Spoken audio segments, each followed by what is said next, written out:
Hello everyone, কেমন আছো তোমরা সবাই? আমি তো আজকে অনেক খুশি, কারণ এত দিন পর চেন্নাই থেকে বাড়ি যাচ্ছি। হ্যাঁ, আজকে আমাদের ফ্লাইট রয়েছে। এত দিন হয়ে গেছে বাড়ির বাইরে, বিশ্বাস করবে না, বাড়ির খাবার থেকে শুরু করে বাড়ির অক্সিজেনটাও যেন আমি মিস করছি। বাইরে মনে হচ্ছে অক্সিজেনটাও দূষিত, বাড়িতে থাকলে যেন সব ভালো থাকে। ডাক্তার দেখানো যদিও দুদিন আগেই আমাদের কমপ্লিট হয়ে গিয়েছিল, তাও আমরা না ঠিকঠাক টাইমে ফ্লাইট পাচ্ছিলাম না। যেগুলো পাচ্ছিলাম ভোরবেলার দিকে বা রাতের দিকে হয়ে যাচ্ছিলো, সেগুলো যেতে আমাদের প্রবলেম হয়েছে। তো আর ট্রেনে করে আমরা এতটা জার্নি এখন করতে পারবো না, কারণ দাদা অসুস্থ। তাই ফাইনালি আজকে ফ্লাইট পেয়ে তো আমরা খুব খুশি, খুব খুব খুব খুশি, আর কি বলবো। তো তাড়াতাড়ি করে সকাল সকাল চেন্নাইয়ের যেই ফ্ল্যাটে আমরা ছিলাম, মানে হোটেল আর কি, ওই হোটেল থেকে বেরিয়েই আমরা ক্যাব নিয়ে নিয়েছিলাম এয়ারপোর্টে আসার জন্য। তো এয়ারপোর্টে আসতে আমাদের লেগে গিয়েছিল 140 মিনিটস মতো। আর তোমরা কি জানো, এটা হচ্ছে আমার ফার্স্ট ফ্লাইট। আমি এর আগে কোনোদিন ফ্লাইটে উঠিনি। আমাদের মতো মধ্যবিত্ত ঘরে ফ্লাইট বলতে ওই ওপর থেকে দেখাই আর কি, এছাড়া কিছু নয়। নিচ থেকে আমরা চিরকাল ফ্লাইট দেখে এসেছি। আমিও ভেবেছিলাম হ্যাঁ, একবার না একবার তো অবশ্যই ফ্লাইটে চড়তেই হবে, কিন্তু এরকম পরিস্থিতিতে যে চড়তে হবে সেটা আমি কখনো ভাবিনি। কোথাও ঘুরতে গেলে বা আনন্দের সঙ্গে যখন কোথাও যাব, সেটা ভেবেছিলাম যে হ্যাঁ, অবশ্যই একবার ফ্লাইটে উঠবো। সব এক্সপিরিয়েন্সেরই তো দরকার, তাই না? তাই জন্য আমার মাথায় ওটাই ছিল যে একদিন না একদিন ঠিক ফ্লাইটে উঠবো, কিন্তু এই পরিস্থিতিতে যে উঠতে হবে সেটা আমি ভাবিনি। সে যাই হোক, ভগবান যা করে ভালোর জন্যই করে। প্রথমবার যখন ফ্লাইটে উঠছি, নিজের সবটা তো এনজয় করতেই হবে আর কি, যে কি হয় না হয় সব কিছু। আর জানো তো, এমনিতে তো আমি তোমাদের সামনে খুব কুল কুল দেখাই বা চিল দেখাই, কিন্তু আমি না খুব ভীতুর টাইপের। আমি একটু কিছু হলেই ভয় পেয়ে যাই। আর প্রথমবার ফ্লাইট ছিল, এক্সাইটমেন্ট লেভেল যেমন ছিল তেমন আমার একটু ভয়ও লাগছিল, কারণ আমি অনেক মুভি দেখেছি যেগুলোতে প্লেন ক্র্যাশ হয়ে যায়। আর যেহেতু অনেক দিন কলকাতা থেকে দূরে, কলকাতার খাবারটাকে সবচাইতে বেশি মিস করছি। আমি এরকম স্টেটের বাইরে গিয়েছি বলতে ওই ওড়িশা, তার থেকে দূরে আর কোথাও যাওয়া হয়নি। আর উড়িষ্যাও যে গিয়েছিলাম তাও তো 5-7 দিনের জন্য। এতগুলো দিন, প্রায় 12-13 দিন, মানে আমার কাছে অনেক বড় ব্যাপার। আমি কলকাতা থেকে দূরে কখনোই তেমনভাবে যাওয়া হয়নি। আর খাবার দাবার তো কলকাতার খাওয়া দাওয়া ছাড়া আমার তো চলেই না। আর কলকাতা হচ্ছে এমন একটা জায়গা যেখানে তুমি বিভিন্ন স্বাদের খাবার পাবে। আর বাঙালি যেই খাবারটা হয় সেটা তুমি কলকাতা ছাড়া বাইরে গিয়ে খেয়ে টেস্ট পাবে না। সোজা কথা, এক কথায় টেস্ট পাবেই না। বাঙালি খাবার তো বাংলায় এসেই খেতে হবে, তাই না? আর জানো তো, আমি বাড়ির প্রত্যেকটা খাবারকে খুব মিস করছিলাম। তো আমি ভেবেছিলাম প্লেন থেকে নেমেই, এয়ারপোর্ট থেকে বেরিয়ে প্রথমেই আমি ম্যাগি খাবো, যেই ধাবাগুলো থাকে আর কি সেখানে। আর এইদিকে দেখো, এক্সাইটমেন্ট লেভেল এত ছিল যে আমি বোর্ডিং পাস দেখাতেই ভুলে গেছি। তাও দাদাটা ভালো যে আমাকে কিছু বলেনি। আর এবার একটু একটু করে প্লেনের কাছে এগিয়ে যাচ্ছি। বাবারে বাবা, কি বলবো। দাদাকে আমি বলছিলাম আমার ভালো করে ভিডিও নেবে, কিন্তু আর দাদা এদিকে আমার ভিডিও না করে অন্য কিছু ভিডিও করছিল। অন্য কিছু বলতে দেখাচ্ছিল যে আমি আবার দেখাতে ভুলে গেছি বা কিছু কিছু একটা ভুল হয়েছিল, তাই জন্য ওটা আবার চেক করে দিল। এটা যদি আমার দোষ ছিল না। তারপরেই আস্তে আস্তে চলে যাচ্ছি প্লেনের কাছে। অনেকের কাছে হয়তো এটা খুব ছোট ব্যাপার যে প্লেনে উঠছে এত ভিডিওস করছে কেন, কিন্তু আমার জন্য প্লেনে ওঠাটা অনেক বড় ব্যাপার। এতদিন বাড়ির ছাদ থেকে দেখতাম ওই যে ওপরে প্লেন উঠছে, আর আজকে আমি প্লেনের মধ্যে বসে রয়েছি। সত্যি বলতে বুকটা প্রচণ্ড ধকধক করছিল, হার্টবিট লেভেল তো একেবারে বেড়ে যেন ফেটে বেরিয়ে যাবে, এরকম একটা ব্যাপার। আর আমি যেন তো ভাবতাম যে বাইরে থেকে প্লেন দেখতে এত ছোট লাগে, ভেতরে কতগুলোই বা মানুষ ধরবে, কিন্তু ভেতরে এসে বুঝতে পেরেছি যে কত মানুষ ধরতে পারে আর কি। এটা ছিল আমার প্রথমবার ফ্লাইট জার্নি, সেটা তো আমি বারবার বলছি। এরপরে আবার কখনো যাব, তখন হয়তো এক্সাইটমেন্ট লেভেলটা এতটা হবে না যেটা প্রথমবারে হয় আর কি। আর এখানে আমাদের ফ্লাইট চলতে শুরু করে দিয়েছিল, ওপরের দিকে একটু একটু করে উঠছিল।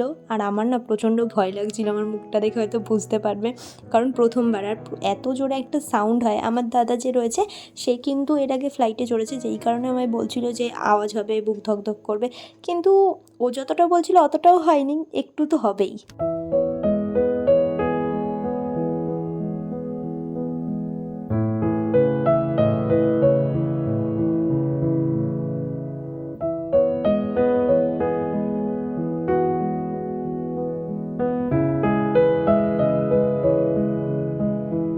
এবার আমরা চলে এসেছিলাম পুরো আকাশের ওপর, আস্তে আস্তে ওপর দিকে উঠছিল। আর পাইলট মাঝে মাঝে কিছু বলছিলেন যে আমরা কতটা উঁচুতে আছি বা কতটা নামছি। আর ওপর থেকে দেখতে নিচটায় অসাধারণ লাগছিল, যে নিচের জায়গাগুলো এত ছোট। সত্যি বলে, পৃথিবী আসলেই সুন্দর। আর কি জানো তো, আমরা যখন চেন্নাই থেকে বেরাচ্ছি, ওয়েদারটা কিন্তু খুব ভালো ছিল।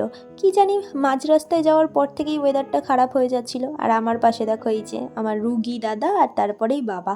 বাবা যেন চেন্নাইতে কিছু খেতে টেতেই পারেনি, কিন্তু কলকাতা নেমে কিন্তু বাবার শরীর একেবারে ঠিক হয়ে গেছে। আমি যেহেতু একদম জানলার পাশের সিটে বসেছিলাম, আমি কাউকে কিছু দেখতেই দিচ্ছিলাম না, আমি নিজে নিজেই সবটা উপভোগ করবো, এই আর কি।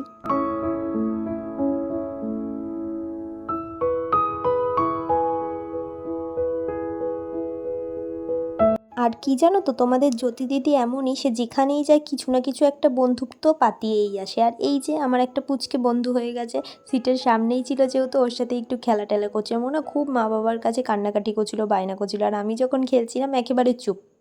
বেচারা বোধহয় ভয় পাচ্ছিল, মানে এরকম বদ্ধ জায়গায় না বাচ্চাদের তো এটা হয়ই।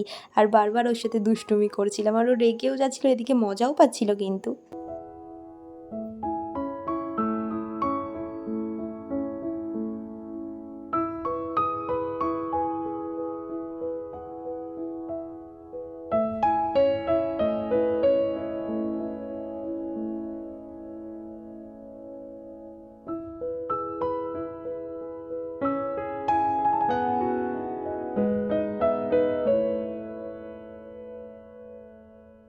তো জাস্ট বিকজ প্লেনের টয়লেট কীরকম হয় এটা দেখার জন্য, আমার টয়লেট না পাওয়া সত্ত্বেও আমি টয়লেটে গেছিলাম। ভাবতে পারছো, তোমাদের দিদি আসলেই ব্লগার।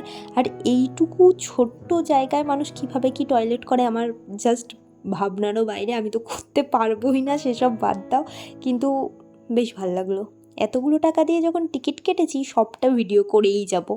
আর প্রথমের দিকে ভয় লাগলেও আমাদের 1.5 ঘন্টার জার্নিতে ওই 30 মিনিটস মতো ভয় লেগেছে, তারপরে কিন্তু আমি বেশ এনজয় করছিলাম, গান শুনছিলাম, আগে থেকে ডাউনলোড করে রেখেছিলাম সেগুলোই আর কি, কারণ ওপরে তো আর নেটওয়ার্ক পাওয়া যাবে না। আর এইদিকে দেখো আস্তে আস্তে আমরা কলকাতার বুকে নামছিলাম, এত ভালো লাগছিল, এত ভালো লাগছিল কি বলবো, কারণ কলকাতা হচ্ছে আমার একটা ভালো লাগা, ভালোবাসা। অনেকে বলে যে বিদেশে গিয়ে থাকবো, এই থাকবো, আমার কোনোদিনও ইচ্ছাই হয়নি। আমি ভেবেছিলাম ভাই আমার মাতৃভূমি, আমার কলকাতা, আই লাভ কলকাতা, আমার কলকাতার বাইরে আর কিছু আমি বুঝতেই পারি না। আর এদিকে আমার কাছুয়াটাকে দেখো, ও কিন্তু ট্রেন থেকে শুরু করে প্লেন অবধি আমার সাথে সবটাই ঘুরে নিল। এতটা লাকি কাছুয়া কোনোদিন তোমরা কি দেখেছো? আর নেমে গেছি কলকাতায়, আমার হ্যাপিনেসটা মুখ দেখেই বুঝতে পারছো।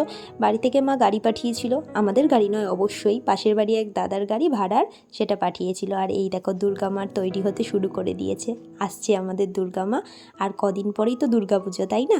তো নিজের কলকাতায় পা রেখে প্রথমেই আমি গাড়ি খুঁজছিলাম যে কোথায় দাদারা আমি বাড়ি যাব। আর কোনো কথা নেই, এখান থেকে বেরিয়ে জাস্ট বাড়ি চলো। ভগবান না করুক কারোরই ফ্যামিলিতে কোনো সমস্যা আসুক। আর এই পারিবারিক কারোর অসুস্থতায় যে কতটা মেন্টাল ট্রমা থেকে শুরু করে দুঃখ দেয়, সেটা আমি হাড়ে হাড়ে বুঝতে পেরেছি। আমার এই বয়সে এসে আমি যে এতটা বুঝতে পেরে গেছি যে পরবর্তীকালে কারোর যদি কোনো অসুস্থতা হয়, আমি হয়তো এতটাভাবে ভেঙে পড়বো না। আর ভিডিওটা যদি ভালো লেগে থাকে অবশ্যই একটা লাইক করে চ্যানেলটা সাবস্ক্রাইব করে তারপরেই যেও, টাটা।